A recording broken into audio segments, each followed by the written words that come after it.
2000 সালের পর থেকে বর্ডার গাভাস্কার ট্রফিতে মানে ভারতীয় শুধুমাত্র এমন দুজন বোলার আছে যারা এভারেজ খুবই ভালো এবং তার মধ্যে জাসপ্রীত বুমরা সবার টপে আছে।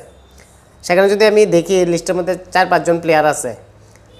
ইংল্যান্ডের 2 প্লেয়ার স্টুয়ার্ট ব্রড এবং জেমস অ্যান্ডারসন, যাদের সংগ্রহিত উইকেট স্টুয়ার্ট ব্রড এখন পর্যন্ত 27টি উইকেট পাইছে যেখানে এভারেজ 34, অ্যান্ডারসন 88টি উইকেট এভারেজ 34, ডেল স্টেইন 12 ম্যাচে 31 উইকেট এভারেজ 28 এবং মোহাম্মদ শামি ভারতের 31 উইকেট, সেখানে তার এভারেজ হয়েছে 32। তো সবার উপরে আছে জাসপ্রীত বুমরা, 14 ম্যাচ খেললে সেখানে অলরেডি 32টা উইকেট পায় নিছে এবং তার এভারেজ 21, মানে যেটা খুবই একটা দুর্দান্ত একটা আমি কইতে পারি একদম ওয়ান অফ দ্য বেস্ট বলার খেলে কয় জাসপ্রীত বুমরা। এই কারণে অস্ট্রেলিয়ার কন্ডিশনে এবার বর্ডার গাভাস্কার ট্রফিতে জাসপ্রীত বুমরা কিন্তু অন্যরকম আমরা দেখতে পাবো।